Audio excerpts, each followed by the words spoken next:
हैं जो सदियों से क्रीम खाते आए हैं। जगह जहां पर जाति सब कुछ तय कर रहा है वहां तो आरक्षण जाति के आधार पर ही होगा। वहां तो मतलब वर्ण व्यवस्था को खत्म नहीं करेंगे। स्वर्ण नेता बुद्धिजीवी ये लोग बहुत चालाक है।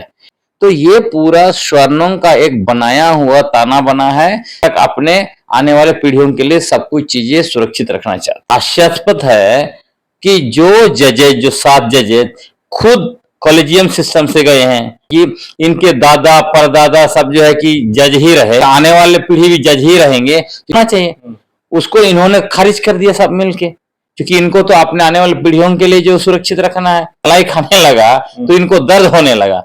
देश में वर्ण व्यवस्था लागू है, अब उसको भी ये अपने तरीके से हाँकना चाहते हैं। उसमें जाके पूरा का पूरा अपर कास्ट को बैठाने का पूरा निर्णय था। देश का स्वर्ण, अपर कास्ट, ओबीसी, दलित और आदिवासियों को देखना नहीं चाहता है। मनुस्मृति लागू है। अब जितना अपर कास्ट का बेटा जो है, बाप मंत्री था, बेटा मंत्री बन रहा है, उस पर कोई दिक्कत नहीं इनको। सारा मीडिया कब्जा कर लिया, ये जुडिशियरी को कब्जा कर लिए इन्होंने, लेजिस्लेटिव को कब्जा कर लिया, एग्जीक्यूटिव को कब्जा कर लिया, है ना। उसके अलावा चूंकि उनको मनुस्मृति लागू करना है, वन फर्जी तरीके से, फर्जी राष्ट्रवादी लोग हैं, इसलिए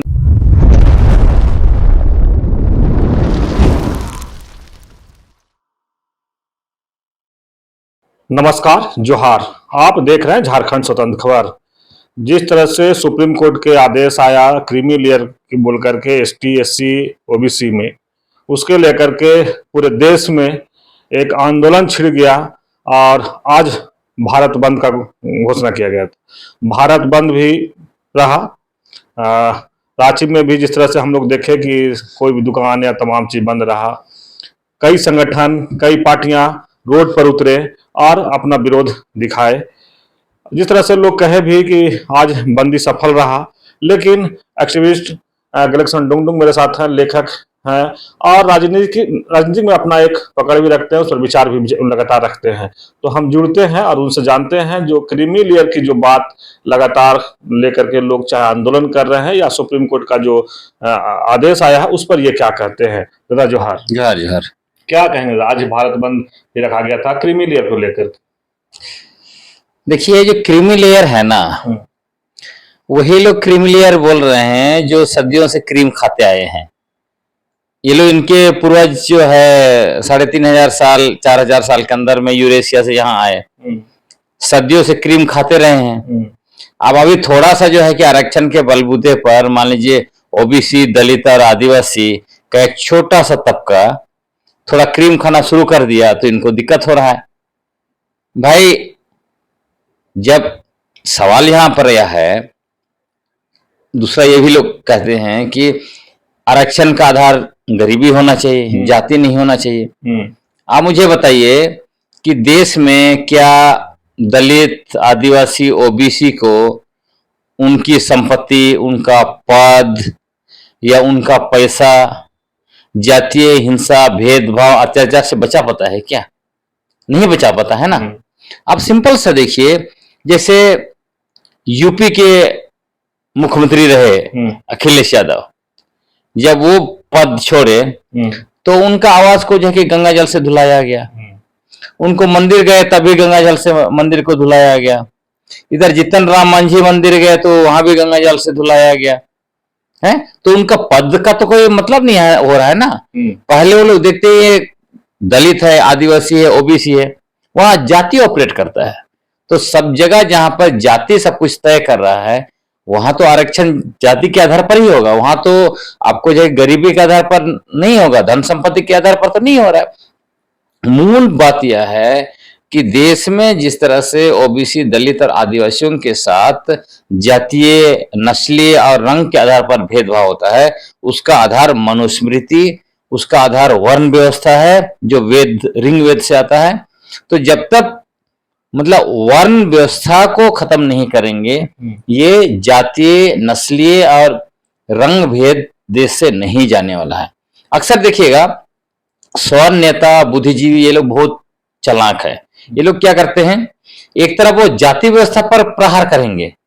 जितने भी ओबीसी, दलित, आदिवासी के जो नेता है उनको बोलेंगे ये जातिवादी लोग हैं, है ना। लेकिन जाति का आधार, मुख्य आधार कहां पर है? वर्ण व्यवस्था ही है ना। वन व्यवस्था पर कोई भी सवाल नहीं उठाएंगे, उसको खत्म करने की बात नहीं करेंगे।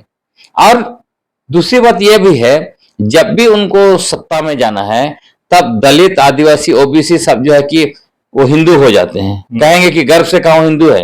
लेकिन जहां दलित, आदिवासी और ओबीसी अपने अधिकार की बात करेंगे, अधिकार की मांग करेंगे, वहां पे वो जातिवादी हो जाते हैं, वहां पे आरक्षण देश को तोड़ने वाला हो जाता है, वहां पे जो है कि आदिवासी, दलित, ओबीसी देशद्रोही हो जाते हैं। तो ये पूरा स्वर्णों का एक बनाया हुआ ताना बना है, क्योंकि वो शासन करना चाहते हैं और वो जन्म जन्म तक अपने आने वाले पीढ़ियों के लिए सब कुछ चीजें सुरक्षित रखना चाहते हैं। लेकिन मतलब जिस तरह से लोग ये भी कह रहे हैं कि क्रीमी लेयर का अगर कानून पास होता तो सांसद से पास होना था, संसद भवन से पास होना था, लेकिन सुप्रीम कोर्ट अगर यहाँ पर इंटरफेयर कर दे, इस पर क्या कहें? सबसे बड़ी बात तो यह है कि सुप्रीम कोर्ट के जो जजेज हैं, एक जज जिन्होंने कहा कि आरक्षण सिर्फ एक पीढ़ी को मिलना चाहिए, उसके बाद दूसरी पीढ़ी को नहीं मिलना चाहिए, क्योंकि वो उस लेवल पर वो पहुंच जाते हैं। आप सोचिए, ये हास्यास्पद है कि जो जजेज, जो 7 जजेज खुद कॉलेजियम सिस्टम से गए हैं, क्या कोई यूपीएससी जैसे एग्जाम देके वहां गए हैं क्या? इनकी पीढ़ियां जो है कि इनके दादा परदादा सब जो है कि जज ही रहे, ये भी जज ही हैं, उसके बाद इनके आने वाले पीढ़ी भी जज ही रहेंगे, क्योंकि 2015 में जिस तरह से पार्लियामेंट से पास किया गया था कि जिस तरह से यूपीएससी का सिलेक्शन होता है, उसी तरह जो है ये जुडिशियरी के लिए राष्ट्रीय स्तर पर एक जो है कि एग्जाम होना चाहिए। उसको इन्होंने खारिज कर दिया सब मिलके, क्योंकि इनको तो अपने आने वाली पीढ़ियों के लिए जो सुरक्षित रखना है। तो कॉलेजियम सिस्टम इनके लिए ठीक है। देश का अपर जुडिशियरी 99.9% अपर का सवर्णों के कब्जे में रहे, वो ठीक है। और यहाँ पे 4 गो आदिवासी, दलित, ओबीसी आरक्षण से जाकर मलाई खाने लगा तो इनको दर्द होने लगा। यही तो सवाल है भाई, सब देख रहा है, दुनिया देख रहा है कि आप क्या कर रहे हैं। तो ये देश में पूरी तरह, मैं तो कहता हूं, आघोषित तरीके से देश में वन व्यवस्था लागू है। आप देख लीजिए, जितना भी ज्ञान का चीज है, शिक्षा व्यवस्था लेके सारा चीजें, जुडिशियरी जहां से सब कुछ चीजें हो चलती है, सब कुछ जो है कि ब्राह्मणों का कब्जा है, अपर कास्ट का कब्जा है। दूसरी तरफ आप देखिएगा, जो भी सेना से संबंधित जितने बड़े बड़े पद हैं, क्या कोई ओबीसी, दलित, आदिवासी है? वहां जो है कि इन्हीं का कब्जा है, जिनको ये लोग क्षत्रिय बोलते हैं। तीसरा जो है कि जितना व्यापार जगत उठा लीजिए, अंबानी, अडानी, टाटा, बिरला, जितना उठा लीजिए, किसका कब्जा है? या उनसे नीचे लेवल का व्यापार, वैश्यों का कब्जा है। बाकी रह गए क्या? शूद्र, अति शूद्र और आदिवासी को तो वर्ण व्यवस्था से बाहर ही है, तो उसको तो आधा इंसान ही वो लोग मानते हैं। तो ये सारे लोगों के पास क्या है? संविधान है, तभी कुछ अधिकार है। अब उसको भी ये अपने तरीके से हाँकना चाहते हैं, कानून का, अपना जो है कि पद का दुरुपयोग करते करते जो बोल रहे हैं कि इसे भी हटो। अभी आप देखिए, एक ये सरकार जो है वो क्या लेके आई थी कि यूपीएससी में भी जो है कि अब आरक्षण नहीं, शायद ये 45 लोगों को जो है कि सेक्रेटरी लेवल कर पूरा, मतलब जो ब्यूरोक्रेसी जो है, जो मूल रूप से निर्णय लेगा, उसमें जाके पूरा का पूरा अपर कास्ट को बैठाने का पूरा निर्णय था। वो तो समझ लीजिए सजग हैं लोग, आंदोलन कर रहे हैं, इसलिए मोदी सरकार को वापस लेना पड़ा। लेकिन इससे पहले उन्होंने नियुक्ति किया है ना। तो चारों तरफ से ये लोग ऐसे देखना। देखिए, मूल बात यह है कि देश का स्वर्ण, अपर कास्ट, ओबीसी, दलित और आदिवासियों को देखना नहीं चाहता है। उनको ये पसंद नहीं है कि इनके पास गाड़ी हो, बिल्डिंग हो, ये हवाई जहाज से जाए, ये मुख्यमंत्री बने, ये आईएएस बने, कहीं निर्णायक भूमिका में रहे, क्योंकि मीडिया तो इनका अपना है, तो इसमें तो घुसने ही नहीं दे रहे हैं, है ना। झारखंड जैसा राज्य जहां पे आपको टिमटिमाते 2-4 पत्रकार मिले, वो भी नीचे लेवल पर, तो निर्णायक स्थान में घुसने नहीं देते हैं। तो इनका पूरा मतलब देश में, इसलिए मैं बोलता हूं, आघोषित रूप से वन व्यवस्था मतलब लागू है, मनुस्मृति लागू है। इस बार 400 पार का नारा इन्होंने दिया था, अगर वो हो जाता तो ये लोग संविधान को ही उठा के फेंक देते। लेकिन एक और बात है, जिस तरह से क्रीमी लेयर पर आप बात रखे, लेकिन कुछ लोग कहना ये भी है कि चाहे ये पासवान, रामविलास पासवान की बात की है कि उनका बेटा को बनाया, उनका बेटा बनेगा। लालू जी की बात रखे, मुलायम सिंह की बात रखे कि मुलायम सिंह का बेटा अखिलेश मुख्यमंत्री या नेता बना। यहाँ झारखंड की बात करें तो शिबू सोरेन के बेटा हेमंत सोरेन। इस तरह से लोग कह रहे थे कि ये खत्म होना जरूरी है कि जो गरीब तबके के लोग हैं उनको उठने का मौका मिलेगा। इसमें प्रॉब्लम क्या है भाई? बेटा पैदा हुआ है, बाप राजनीति में था तो जाएगा ना। आप वो लोग सवाल क्यों नहीं उठा रहे हैं कि सुप्रीम कोर्ट का जो है कि बाप सुप्रीम कोर्ट का जज था, उसका बाप का बाप जज था, तो बेटा कैसे बन रहा है? उस पर तो सवाल नहीं उठा रहे हैं। मतलब सारा सवाल आदिवासी, दलित और ओबीसी का बनने में तकलीफ है इनको। अब जितना अपर कास्ट का बेटा जो है, बाप मंत्री था, बेटा मंत्री बन रहा है, उस पर कोई दिक्कत नहीं इनको। सवाल तो है यही ना। तो सबसे पहले आप कानून बनाइए ना कि जितने भी अपर कास्ट के जितने भी नेता हैं, जिनके बाप मंत्री विधायक रह चुके, उनको जो है कि हटाइए, उनको अधिकार ही नहीं रहना चाहिए, तभी ना हम लोग मानेंगे। उनका कहना था कि जैसे इन लोग मंत्री पूछता पूछता विधायक बनता है तो नीचे के तबके के लोग का मौका नहीं मिलता है। मिलता है, किसे नहीं मिलता है? अभी देखिए चंपा सोरेन का बाप कौन सा राजनीति में थे, या और बहुत सारे यहाँ पे आपको मिलेंगे जो नए नए आ रहे हैं। जिनको देखिए, जिनको जिस क्षेत्र में रुचि रहेगी उस क्षेत्र में लोग जाएंगे।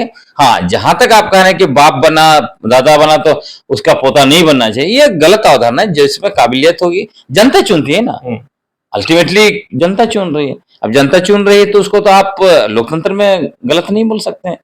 काबिल होगा तभी चुनेंगे, जो काबिल नहीं है हाशिए पर चले गए। वो हर सेक्टर में, फिल्म में आप देख लीजिए, अमिताभ बच्चन इतने बड़े मेगा स्टार हैं, क्या उनका बेटा टिक पाया? क्या नहीं टिक पाया ना। जो काबिल होगा वो टिकेगा, जो काबिल नहीं होगा नहीं टिकेगा। वो सब जगह वही चलता है। इसलिए इसमें कोई सवाल नहीं है ये कहना कि ये वंशवाद चल रहा है, पीढ़ीवाद चल रहा है। फिर तो बच्चा ही पैदा मत कीजिए। जो तब तो नियम बनाइए इस देश में कि जो भी राजनीति में जाएगा उसका शर्त होगा कि बच्चा पैदा नहीं करेगा। जो जुडिशियल में जाएगा बच्चा नहीं पैदा करेगा, या इस शर्त पर पैदा करेगा उसका बेटा जो है कि इंजीनियर बनेगा या टीचर बनेगा, दूसरा सेक्टर बनेगा। ये इलॉजिकल बात है, ये बकवास है। लेकिन ठीक है, जिस तरह से आप लोग और कई लोग कहे कि जो सुप्रीम कोर्ट का जो आदेश आया है कॉलेजियम पर, वो कहीं ना कहीं अलग से गाइड हो रहा है। ये लगता है आपको कहीं केंद्र सरकार या कहीं से गाइड हो रहे हैं? देखिए, गाइड निश्चित रूप से ये आप देखिए, कुल मिलाकर, इसलिए मैं बार बार कहता हूं कि मनुस्मृति और वन व्यवस्था जो ऋग्वेद में जो है वही लागू है। वो तो आप देखिए ना कि आरएसएस देश में पिछला 75 साल से जो, नहीं 75 साल तो आदिवासियों के खिलाफ काम किया, 100 साल इनका होने जा रहा है अगला साल। 100 साल से जो इन्होंने काम किया है, इनका टारगेट ही यही था कि सारे जगह पर पकड़ा जाए। आपको इन्होंने मीडिया में अपने लोगों को डाल दिया, सारा मीडिया कब्जा कर लिया, ये जुडिशियरी को कब्जा कर लिए इन्होंने, लेजिस्लेटिव को कब्जा कर लिया, एग्जीक्यूटिव को कब्जा कर लिया, है ना। उसके अलावा और निचले स्तर का हर एक लेवल पर कब्जा करके, चूंकि उनको मनुस्मृति लागू करना है, वन व्यवस्था लागू करना है, तो वो करना ही था।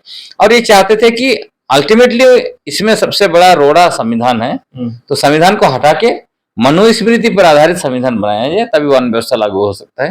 लेकिन उसमें वो सफल नहीं हुए। लेकिन अभी भी उनके कब्जे में, आप देखिए ना, डीयू में मनुस्मृति पर आधारित पढ़ाई शुरू कर रहे थे। अभी मध्य प्रदेश और दूसरी जगह पे, राजस्थान में कहाँ कहाँ जो है कि आरएसएस के लोग जो किताब लिखे हैं उनको जो चला रहे हैं, गुजरात वगैरह में चला रहे हैं। तो जो लोग आजादी के खिलाफ थे, अंग्रेजों की जो है कि मुखबिरी की, अंग्रेजों से माफी मांगा, आजादी आंदोलन का विरोध किया, आज फर्जी तरीके से जो है कि कभी तिरंगा, हर घर तिरंगा अभियान चलाते हैं। तो ये लोग फर्जी तरीके से, ये लोग फर्जी राष्ट्रवादी लोग हैं, इसलिए इनको कभी सफलता नहीं मिलेगी। जितना करना है कर लें। चलिए, अभी एक्टिविस्ट गलत जी पूरी बात को कॉलेजियम सिस्टम पर रखे कि जिस तरह से कॉलेजियम सिस्टम की बात हो रहा था, ये बोले कि एक से खारिज कर दिए कि नहीं, ये जो आरक्षण मिलता है वो जातीय पर मिलता है, कहीं ना कहीं आर्थिक और इस पर नहीं मिलता है, इसलिए कॉलेजियम सिस्टम लागू नहीं होना चाहिए। तो इसी तरह खबर को देखने के लिए आप झारखंड से जुड़े रहिए। जोहार, नमस्कार।